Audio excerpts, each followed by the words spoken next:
और कितना भी झूठे नैरेटिव, झूठी अफवाहें फैलाकर देश की जनता को गुमराह करने की कोशिश की, लेकिन ये झूठे नैरेटिव और झूठी अफवाहें फैलाने वाले को देश की जनता ने नकारा है और आदरणीय प्रधानमंत्री जी को स्वीकारा है। शिवसेना के बारे में इतना ही मैं कहूंगा कि ये शिवसेना और भारतीय जनता पार्टी एक विचारधारा, एक समान विचारधारा वाली पार्टी है। बाला साहेब ठाकरे जी के नेतृत्व में हमारे अब जो गठबंधन हुआ है, ये गठबंधन एक फेविकोल का जोड़ है, ये बिल्कुल टूटेगा नहीं। देशातल्या 2024च्या लोकसभा निवडणुकांचे निकाल ज्याप्रमाणे लागत होते त्यानुसार इंडी आघाडी आणि महाविकास आघाडीचे नेते उड्या मारायला लागले। सगळ्यांना असं वाटायला लागलं की आता देशामध्ये इंडी आघाडीचं सरकार येणार आहे, नरेंद्र मोदी आता परत कधीच पंतप्रधान बनणार नाहीत। मात्र या सगळ्यांच्या अपेक्षांवर आणि स्वप्नांवर पाणी फेरलं गेलं आणि नरेंद्र मोदी यांनी तिसऱ्यांदा पंतप्रधान पदाची शपथ देखील घेतली। या गोष्टीचा इतरांवर किती परिणाम झाला हे माहित नाही, मात्र यामुळे संजय राऊत नक्कीच वेडे झाले आणि त्यांना इतका जबरदस्त मानसिक धक्का बसला की ते वेड्यासारखं काहीही बरळायला लागले। संजय राऊत यांचं म्हणणं असं आहे की बघा, शिंदे आमच्यापासून वेगळे झाले, शिंदेंनी सेना घेतली, शिंदेंनी पक्ष घेतला, चिन्ह घेतलं, ते स्वतंत्र निवडणूक लढले, मात्र शिंदेंच्या हाताला काय लागलं? फक्त 7 खासदार आणि त्यापैकी फक्त एकालाच मंत्रीपद भेटलं। म्हणजे बघा, नरेंद्र मोदी यांनी एकनाथ शिंदे यांच्या तोंडाला कशी पानं पुसली आहेत ते। शिवाय संजय राऊत यांचं म्हणणं असं आहे की लवकरच नरेंद्र मोदी आणि भारतीय जनता पक्ष एकनाथ शिंदे यांचा राजकीय गेम करणार आहे।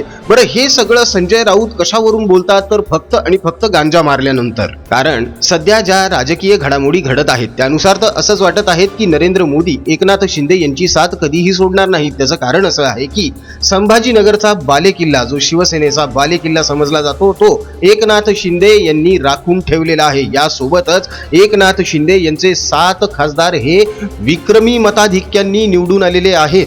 उद्धव ठाकरे यांच्या सेनेने 21 जागा लढवल्या आणि 21 पैकी त्यांना अर्ध्या जागा सुद्धा जिंकता आलेल्या नाहीत, ते केवळ 9 जागा जिंकू शकले। मात्र एकनाथ शिंदे यांनी जितक्या जागा लढवल्या त्यापैकी अर्ध्या जागा ते निश्चितच जिंकलेले आहेत। म्हणजेच काय, 14 पैकी 7 जागा एकनाथ शिंदे यांच्या वाट्याला आल्या। शिवाय 5 जागांवर एकनाथ शिंदे यांनी उभे केलेले उमेदवार हे द्वितीय क्रमांकाचे ठरले। संजय राऊत या माणसाला बडबड करण्या व्यतिरिक्त काहीही कामधंदा नाही, हे आजवर महाराष्ट्रानं बघितलेलं आहे। आणि संजय राऊत यांच्याकडे हा एककलमी कार्यक्रम असतो, हे सुद्धा आता महाराष्ट्रातल्या सगळ्यांना लोकांना कळून चुकलेलं आहे। त्यामुळे संजय राऊत यांच्यावर बोलत बसण्यापेक्षा एकनाथ शिंदे काय म्हणतात हे जास्त महत्त्वाचं आहे। एकनाथ शिंदे आणि नरेंद्र मोदी यांच्या संबंधांबद्दल असं बोललं जात होतं की लोकसभा निवडणुकीनंतर एकनाथ शिंदे आणि देवेंद्र फडणवीस, नरेंद्र मोदी, भारतीय जनता पक्ष यांच्यामध्ये वितुष्ट निर्माण होईल। मात्र वितुष्ट निर्माण न होता यांचे संबंध अधिक घनिष्ठ झालेले आहेत, हे दस्तूर खुद्द एकनाथ शिंदे स्वतःच सांगत आहेत। नरेंद्र मोदी यांनी शपथ घेत असताना शपथविधी सोहळ्यादरम्यान एकनाथ शिंदे यांना भाषण करण्याची संधी मिळाली आणि या भाषणामध्ये एकनाथ शिंदे यांनी नरेंद्र मोदी यांनी कसा विकास केलेला आहे आणि पुढच्या नजीकच्या काळामध्ये एकनाथ शिंदे नरेंद्र मोदी यांच्या सोबत एकनिष्ठ राहून, यांच्या सोबतच राहून देशाच्या आणि महाराष्ट्राच्या प्रगतीमध्ये कसा हातभार लावणार आहेत हे स्वतः त्यांनी सांगितलं आहे। बघूया एकनाथ शिंदे काय म्हणत आहेत। भारत माता की, छत्रपति शिवाजी महाराज की। आज का ये ऐतिहासिक और स्वर्णिम दिन है कि आज हमारे आदरणीय प्रधानमंत्री नरेंद्र मोदी जी को एनडीए संसदीय दल के नेता पद पर राजनाथ सिंह जी ने जो प्रस्ताव रखा है, वो मैं हमारे बाला साहब ठाकरे जी के विचार वाली शिवसेना के पार्टी के तरफ से पूरा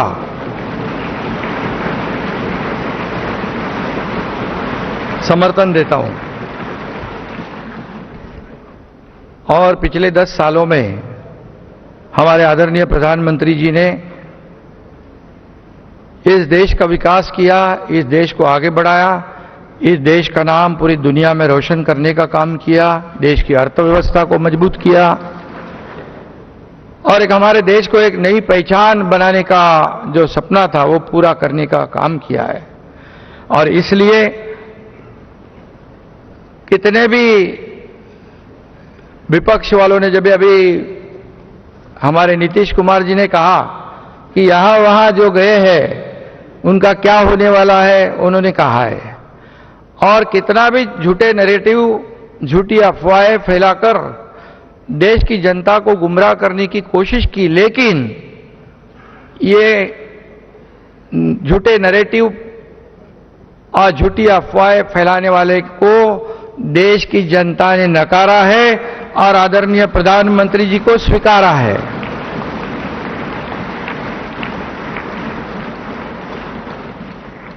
उसमें डिटेल में मैं नहीं जाऊंगा, लेकिन यहां पर हमारे सभी उपस्थित नेतागण है, नड्डा जी है, राजनाथ सिंह जी है, अमित भाई है, हमारे आदरणीय अजीत दादा जी है, वहां अभी सभी महानुभाव है, एक्स सीएम है, वहां हमारे चंद्रा बाबू जी है, नीतीश कुमार जी है, और सभी मान्यवर और सभी इस सदन में उपस्थित फिर से सांसद बने हैं, उनका मैं तहे दिल से स्वागत करता हूं और अभिनंदन भी करता हूं।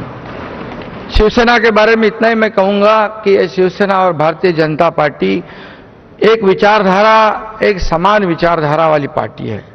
बाला साहेब ठाकरे जी के नेतृत्व में हमारे अब जो गठबंधन हुआ है, ये गठबंधन एक फेविकोल का जोड़ है, ये बिल्कुल टूटेगा नहीं। और लोकसभा के चुनाव में जो हमारे आदरणीय प्रधानमंत्री जी ने जो मेहनत की है, जो सभाएं ली है, जो उनकी जादू है, वो जादू इस बार फिर लगातार तीसरी बार इस देश ने देखी है, और इसलिए उनको मैं तीसरी बार प्रधानमंत्री बनने के लिए शिवसेना पार्टी की ओर से हृदय से मैं उनका स्वागत करता हूं, अभिनंदन करता हूं और शुभकामनाएं देता हूं। और सिर्फ इतना ही कहूंगा, उनके लिए मैं उन्हें 4 पंक्तियां पेश करना चाहता हूं आपकी इजाजत से। मैं उस माटी का वृक्ष नहीं जिसको नदियों ने सींचा है, बंजर माटी में पलकर मैं मृत्यु से जीवन खींचा है। मैं पत्थर पर लिखी इबारत हूं, शीशे से कब तक तोड़ोगे, मिटने वाला मैं नाम नहीं, तुम मुझको कब तक रोकोगे। और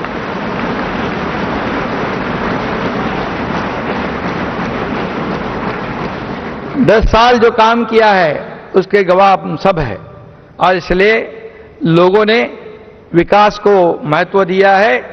और जो विपक्ष के लोग सिर्फ राजनीति करते थे, उनको उनके घर पे बिठा दिया है, और फिर एक बार, तीसरी बार मोदी जी हैट्रिक करेंगे। मैं उनका अभिनंदन करता हूं, मैं उनको बहुत बहुत शुभकामनाएं देता हूं। धन्यवाद। 2024ची लोकसभा निवडणूक खरंच खूप चुरशीची झाली। यामध्ये अनेक वेळा अनेक उमेदवारांचं पारडं खालीवर होत होतं, मात्र बहुमताचा आकडा इंडी आघाडीला गाठता आला नाही। 28 पक्ष एकत्र येऊन सुद्धा या लोकांना 272 ही मॅजिक फिगर गाठता आली नाही। इकडे दुसरीकडे नरेंद्र मोदी यांनी एकट्याच्या बळावर 240 जागा निवडून आणल्या आणि आता एनडीएची सध्याची स्थिती ही 303च्या पलीकडे गेलेली आहे। भविष्यामध्ये एनडीए फुटणे ही केवळ एक कल्पनाच आहे किंवा हे केवळ एक स्वप्नच ठरणार आहे, कारण ज्यानुसार नरेंद्र मोदी यांनी कॅबिनेट मंत्रिपदांचं वाटप केलेलं आहे त्यानुसार एनडीए मध्ये फूट पडणं हे जवळपास अशक्यच आहे।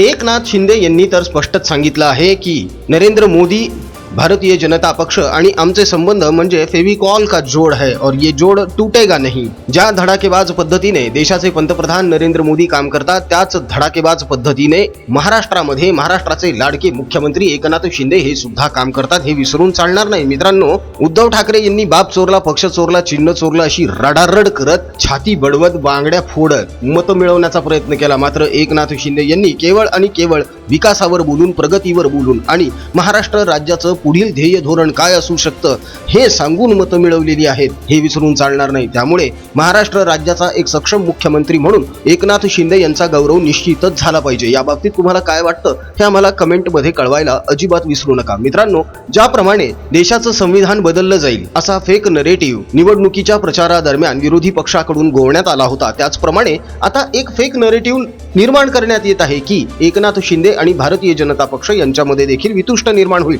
मात्र ही शक्यता दूरपर्यंत दिसत नाही. याबद्दल तुमचं काय मत आहे? मित्रांनो, भारतीय जनता पक्ष आणि एकनाथ शिंदे यांचे संबंध दिवसेंदिवस अधिक घट्ट होत जातील की आता यामध्ये काहीतरी गडबड होत जाईल? यावर तुमचं काय मत आहे हे सुद्धा आम्हाला कमेंटमध्ये नक्की कळवा.